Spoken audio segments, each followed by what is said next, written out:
Do you know what this is? They call it like a missile launcher. Next morning I woke up in the driveway. Guess what I was doing? Burnouts on that thing.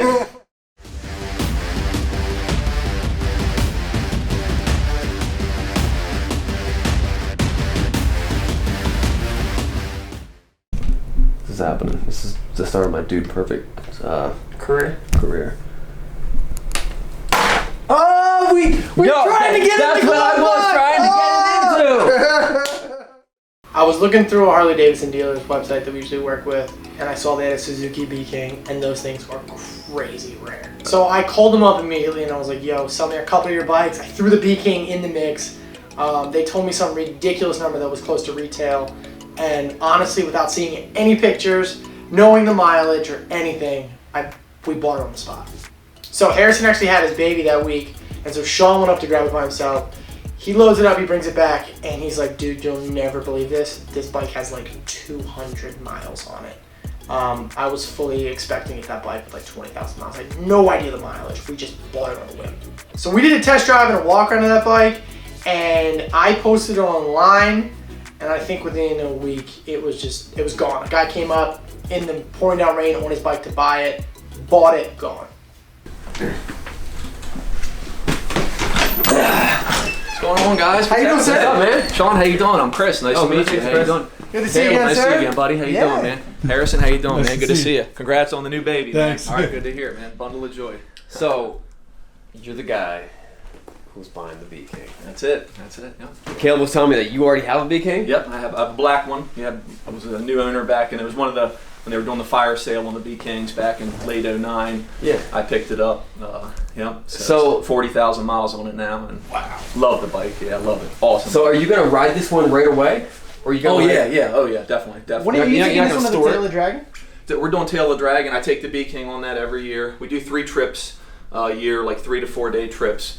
We do like this one coming up mid-June. We'll do the whole Blue Ridge Parkway, all 469 miles of it. Then we'll tour the Smokies, like the Dragon, Cherahalla, Moonshiner, all that stuff. So I'll take the B-King for that. And it's toured out. It's got the bags, saddlebags, trunk, windshield, radar, GPS, all that stuff. So. Did you find out the Blue Ridge Parkway is just kind of slow? It's... Well, on a bike like the B-King, you can get out of first gear, like past 2,000 RPM. You pick and choose your battles, you know. The radar detector, you know, is a nice thing to have. But I mean, I mean, it is what it is. Yeah, I mean, you don't condone speeding. No, not at all. The Blue Ridge Parkway in Mexico. Yeah, right. That one, right? But yeah, it's good. I mean, it's Canada there. I think Skyline Drive, I've had more issues. I've heard Skyline Drive so slow. Was it 35 miles an hour? Yeah, 35, 45, something like that. You know, you get the leaf peepers, depending on what time of year you go. Everybody looking at the leaves. I was on Skyline Drive one time, and we were. It was traffic for 2 hours, and we find out that there was a bear in a tree, and everyone would stop to look at it. Right. Just to look at it. Yeah, it was wild. So I did a trip to a cross-country trip a couple years back, and it's amazing. So in Yellowstone, right? You're in Yellowstone, everybody's pulling over. You think, all right, there's bear, some spots there could be bison, that kind of stuff. White-tailed deer. Where are you from? And people stop and they run across the road. Now they'll do that for bear, they'll do that for bison and stuff. But it was deer this one time. Where are you from? Where could you possibly be from that white-tailed deer? There are a lot of parts in this country you see a white-tailed deer and some people just gas it. Why are you stopping? We're eating good tonight, man. Yeah, right? Yeah. So whatever. It's all gigantic influx of people from Antarctica or something. It is. I mean, you see a lot of at the stops, and you see the foreigners and stuff, which is cool. It's awesome. I mean, we're blessed to have this country we do and be able to go wherever the heck you want when you want, and beautiful roads and stuff like that. So you got 40K on your B-King. Mm-hmm. You got 90. The concourse I had up here the other day when I looked at it, I was 98. What year concourse? 2012. Oh, okay. So. 98,000 miles. You bought that brand new. And 12. Brand new. Yeah. I commute that year. 98,000 miles. How many miles is that a year? Okay, I mentioned this. I said this in a video, and someone else said this to me before, years and years ago. Right. They said the best people are the guys that ride the big sport bikes. Yeah, it's a blast. This guy's super cool. You put 14,000 miles a year on your concourse? A lot. I done 2 cross-country trips to the Iron Butts, Saddle Sore, and a Bum Burner Gold on that. And can you explain those 3 different ones? one of them, the Iron Butt, the regular one is just like what 1,000 miles. Yeah, in 24 so hours? like to get into the thing, the organization or whatever, to get like a member number and the little certificate, you need to do a saddle sore. So that's 1,024. Okay. You might want to do more, and you'll probably be able to do more, but you have to start with that. So that's 1,024. So I did that. Got my little certificate. How quick did you do that? It was shoot. I think You were gonna do the numbers. 16 You were doing 95 the whole time. 16, 18 hours, Okay. something like that. Yeah. So well, I learned on that. So I read up a little bit about it. I kind of knew what I was getting into. But they tell you, don't speed. No point in speeding. Don't speed. Fuel. You just start sucking fuel, and especially like on these big sport bikes like that, the secondary butterfly's open, and you're sucking it. You're going through fuel. And sure enough, they were right. You know, I think I was probably hitting it pretty good, and I stopped so many doggone times. I was probably mid 30 mile per hour MPGs, you know, for that trip. So the second time I did the Bun Burner Gold, which is 1,500 miles in 24 hours. So I went from like Aberdeen, Maryland, where I was at the time, down to the northern end of Jacksonville, Florida, and back. And I was like 21 and a half hours. And I didn't speed. I believe you, personally, I like going faster than the flow of traffic, 10 to 15 miles per hour faster, because I think when you go to speed limit, you're getting overtaken constantly. I think it's downright dangerous on a motorcycle. Everybody always wonders why are the bikes going so quick. It's to get the heck away from cars as quick as possible, period. If you're passing them, you kind of have a little more control of what's going on. You're in the advantage. You're attacking, you see what's going on in front of you, as opposed to just getting run over. You know, you have to have eyes in the back of your head additionally if you're going speed. Which is why you said you read the Sport Tourings over the Cruisers as well, just because of that aggressive we stand. talked about, I mean, that's a personal preference. So like my first road bike was an M109R. Back in 07, and it was great, but you don't know what you don't know. You know, it's one of those things, and I had a pretty bad accident on it. And just after the fact, a buddy had bought the 08 Busa, and hey, try it out. I rode it, and it was like, wow, I know this thing's, it's long. The Busa's long. And he's like, check this bike out. It was like kind of the cousin of the Busa. It was the B King, and he said they're not selling. There's like a fire sale going on now. The sport bike craze was kind of hot and heavy in 08. The CBRs, the Gixxers, the R1s and stuff. And no one knew what to think of it. The Europeans loved it. The B King was around till 12 in Europe and other parts. It only came out in 1 year. 1 year here, yeah. So it was a fire sale, and so I was like, I went and checked one out, and I just bought it. Kind of, I didn't. If it was anything like the Busa, it'd be a little more upright, but other character traits like the Busa. How much you get it for? Brand new? Out the door. Well, 85. It was mid-8s. 85. Out the door. Out the door. What? 85. That's killer. And then I took care of like the tax and all that in Maryland and stuff. Okay. It was New Jersey. I drove up to New Jersey to get it. Okay. And and I've met several other people in the 8s. Maybe they went cheaper elsewhere. And there was one, and I think I was telling you, Caleb, that had ended recently on eBay. Yeah. That's the one I was looking at with 500 original miles. And he bought his in May of 2010. He had it shipped in the crate to him. So, and I've tried that with different dealers to get different bikes in a crate just to kind of put the final, like the oils in, the mirrors and stuff. They don't play that. You pay us, we'll assemble it for you, inspect it, then we'll put it back in the crate. But like they have to, I guess. I get it. Some of them like legalities and stuff. The metal ones and stuff. Yeah, maybe there's that. And the legalities, if I put it together wrong or something and screw it up, they could probably. Yeah, I think Honda's crates are numbered. Yeah. They're actually like VIN tags. Wow. So like they have to go back. So they to have, Honda. yeah, that would make sense. So it's a controlled substance for Honda. So I was impressed. This guy, I mean, whatever. That's what he told me. You know, he got it via crate. I'm like, oh, that's pretty cool. Sick if you could have like a bonfire at your house that only ever burned one new motorcycle crate. Just that you crates. bought. Yep. Yeah, it's a great bike. I mean, your review was awesome. You know, the walk around and then the ride, it was spot on. I mean, anytime I talk about the B King to people, it's a puppy dog. Right. That bike's a puppy dog. It does whatever you want. It's docile. You can put it around. You can actually get great gas mileage on it if you just take it nice and easy. What kind of gas mileage? But I can get 35 to 40. Yeah.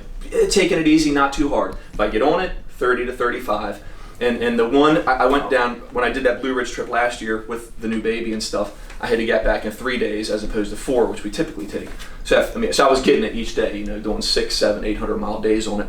So, but I was by myself, and I was kind of just curious when I was running like the Gauntlet up 81, which you guys have probably done that road. It sucks. It's just tractor trailer heaven. Right. So when I'm on out, let me just go to speed limit and just kind of take it nice and easy. I was by myself. I didn't have my buddies with me, so I just took it nice and easy. I got in the 50s gas mileage on that bike. Dang. But I remember talking to my buddy afterwards when it was all done. I did the speed limit. Dangerous on 81. I mean, I was getting overtaken, just everybody was just flying by me. Right. I'm just taking my time. It wasn't safe. Like we said, I like to be the overtaker as opposed to the overtaken. Because if you can get in the 50s, low 50s, low 50s. 6 gallon tank? 4.4. It's deceptive on the B King. The Boost has got a bigger gas tank than the B King. Looks like you could have a 10-gallon tank on that flying saucer tank on the B King. Yo, it's your feet are underneath gallons. I wish they could have done it. I mean, it would have just been cost prohibitive. Right. But yeah, those are all just fascia, just plastic pods. 4.4, so it's not a big tank. Wow.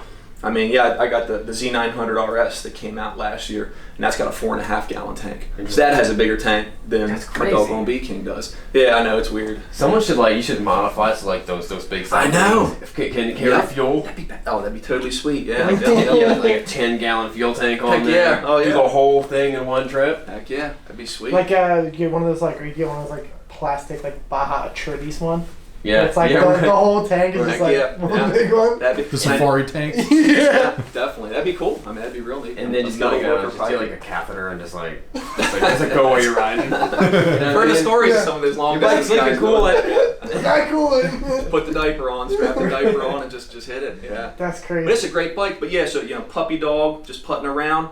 But when you want something on it, as you saw from that test, right, it's a time machine. Right. 1 second you're here, next second you're there. Like, how the heck did that just happen? It's uneventful. Yeah. And the Boost is like that too. Right. Uneventful. Right. I mean, just the unreal. You just snap into it here, there, and it's like, what the heck? That's true. It's amazing. It's absolutely amazing. Cool bike. But docile when you need it to be docile. Yeah. It is really. It's one of those perfect bikes. It kind of fits every category. But when it came out, no one could sell it. They didn't know what it was. And then now that it's on the used market, still no one knows what it is.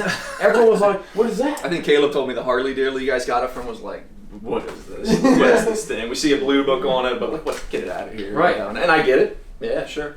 And I get teased a lot. Like I'm a mechanic by trade, but I'm an engineer now, and I appreciate the work, the good decisions and sometimes the bad decisions engineers go through designing things or whatever. The designers, the engineers that mechanically make the things happen.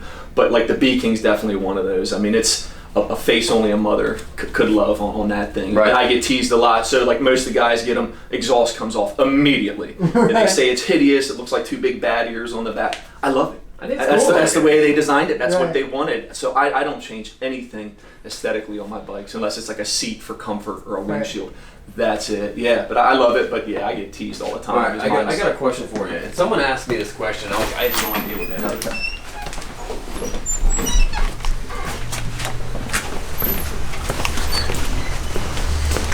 We come out and it's like Land Rover. Yeah. Well, and on this was in the Transformers, the second Transformers movie. It was the blue motorcycle, Chromia, I think was the name. So I went to, I think I went to Toys R Us and bought it at the time. So I have it like still in the package. What? It was the blue one. I didn't know that. Yeah, there's a Ducati in it, and I don't know what the third one. But the blue one was a B King, painted blue, and that Chromia I think was the name. But it was the three motorcycles that were doing. That's so dope. Do you know what this is? They call it like a missile launcher. Everybody just jokes a evap canister, some type of emissions. I've never taken it off, but yeah, like evaporative charcoal canister, something like that. But we always just say it's just our missile launcher or rocket pod. Great grenade launcher. Just put a missile launcher on the side. Yeah. This bike was so new that it was literally everything was perfect and everything was perfectly stocked the way he bought it.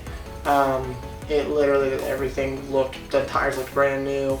It probably only ever went through a tank or two of gas. I mean, it was so clean and it was so new with so little miles. It was shocking. So you're gonna keep your other one as your touring bike. That'll be tour. I mean, it's gonna be your 3 trips a year on that one, and then this one will be just. Like today, I mean, I definitely fair weathered it today, but it's pouring rain, and it's like, man, this bike has never seen a drop of rain. Right. Like I'm a poser today, so yeah, I'll trailer it home. And beautiful bike. And as Caleb said in the walk around, it's not pristine. It definitely looks like it's been some front end. Yeah, the salvage. No, right here, right there. It's been salvage. It's been down. Yeah. Salvage title on that. So yeah, that's cool. You'd be salvage. You would be surprised. There'd be some guy who'd be like, oh yeah, it's how bad was the wreck? Did the driver even survive? Right, yeah, I'm sure, but yeah, it's just like, oh, you know what? Better you than me, buddy. That's in the van. I'd like to look in the van. All right, let me go find it. And you did say you throw the van in if you can't. Somebody said that in the video. The van would go if you can't find a reflector. So. One of the reviews for this video, I was checking it out the other day, and somebody's like, "Oh, I wonder what that gas tank looks like with the fuel." All right, so I actually never checked the gas tank, and judging on the miles and how awesome the body looked, I didn't think about the fact that it might have only ever had 1 tank of gas in it, and I'm just hoping that this gas tank is not all rusted out. I was like, shoot, I didn't even check it out when we were here. About Yeah, it I didn't ran. even know. But I, you know, it slipped my mind. I was Thought so that beast excited did. about the bike, but yeah, I mean, it would be potentially the second tank of gas in the thing. Yeah, like. About 150 to 180. Oh, it's beautiful. Woo! Thank goodness. What's it smell like? Dang, look at that. Doesn't smell like anything. You probably just use non-ethanol or something. Beautiful. Yeah, I don't Yeah. see a thing. I'm actually the guy. Everything looks wonderful. Man, I don't think you Yeah, sit that's- a bike it. I don't think you. First off, you don't buy a bike like this and sit in your garage and have it come out looking this good and not like think twice about the gas that would be in the gas tank. Yeah, right. You know what I Some mean? type You'd of- be some type like, of treatment. oh yeah, Sure. I'm gonna run no ethanol. I'm just gonna drain it. Yeah, you would hope. I mean, it was clean too. I Find mean, it? like even like the underbody and stuff. New belt buckle. Couldn't find it, but I got a belt buckle on the way out. That's it. That's it. That's the cherry on the sundae right there. Oh, it's stuck in there. There we go. Bike is complete. So there's a funny story on the Black Beaking I had. There was a time I wanted to go to the drag strip and check it out and the bike. I mean, they advertise these bikes. The magazines tested them. Motorcycle right? Consumer is 989. Yeah, that was the fastest. A magazine rider actually did it. Right. So I was like, well, let me try. This was early in the life. I think before I'd even put the saddlebags and the trunk on it. So no windshield, Oh, nothing. you have a trunk on it too. A trunk, saddlebag, hard trunk, soft, a Hepco Becker. Hepco Becker is the brand, and the V-Stream windshield. Right. But so I was like, let me check. So Cecil County drag strips just up the street from me. So I made the mistake, and I'd never been on a motorcycle. I've driven cars at a drag strip, but never on a motorcycle. So I made the mistake of making sure all my buddies were there and they could watch and all this stuff. So I'm getting ready, and like the bikes are getting ready to come out. The cars had finished, and one of the guys was like, "Hey, you gonna do a burnout?" And I'm like, I've never done a burnout before, so probably not. I don't think in front of you guys at the drag strip for the first time I'm going to practice a burnout. Right. They're like, oh, you got to do a burnout, man. You got to warm it up and clean the tires off. And I'm like, I'm not doing this in front of you guys for the first time. Like, she's like, yeah, it's easy, you do. And I was like, guys, no, I'm not going to do it. So I line up in the left lane. These guys are right on the fence right there where I'm starting. I'm in the left lane, and there's a guy in a Harley on the right lane, just like a Sportster, something like that. So I'm like, all right, this is cool, man. This bike, potentially in the 9s. I'm Billy, what on it and all. So, I did not do a burnout. I went around the water area, lined up, and I hit it. That bike went sideways, headed straight, not headed straight for the wall, but perpendicular to the wall. I'm sitting here like, my buddies are right there. Their jaws are dropped. Your eyeball. They didn't even have time to laugh at me. They're like, what are you doing? And you know what happened though? That Harley was running down a track and I could hear him. I'm like, oh, no. So I wasn't up on the wall to where I'd have to back it up, so I kind of turned it, got straight, and I caught that son of a gun, What? And it was weird. So that run was a mess. But like I sucked. Drag racing, there's an art to it, an absolute art, like the launching. But the quickest I ever went was 11.1, but it was at 140. Wow. So, and I had my Aerostitch suit on, and they didn't really know what that was. So after that run, he's like, look, whatever, like there's some speed where you need leathers and you need a tether. And I had my textile Aerostitch on, and I did not have like one of those little kill tethers. Right. So he's like, hey man, you got to get that stuff. But so the top speed is there. I just sucked, and I was terrible. But I couldn't believe it. Like first time. So here's the thing. So I went home that night, finished it off. Next morning I woke up in the driveway. Guess what I was doing? Burnouts on that thing. Well, cool, man. I'm glad it's going to a good home. Yeah, right on, man. Sean, yeah, nice meeting you. Good talking with you guys. Yeah. Right on, man. Now we could. Harrison. nice meeting Yeah, you. right on, man. Thank you, man. So you guys are out the paperwork. We're out with the paperwork. And we'll load it up. Yeah. Excited. And you can just follow me down the Toms. So, awesome deal. I love deals like this. This guy was super cool. He knew all about the bike. He was super realistic with what he was buying. He already owned one. It was the perfect buyer. So at the end of the day, we just helped him load it up onto his trailer. He was super pumped. We were super pumped. And it was on its way. Alright guys, thanks a ton for watching this video. And make sure to tune in on Friday when we release the glove test video where you can see how strong the gloves are. Damn, one motor gloves.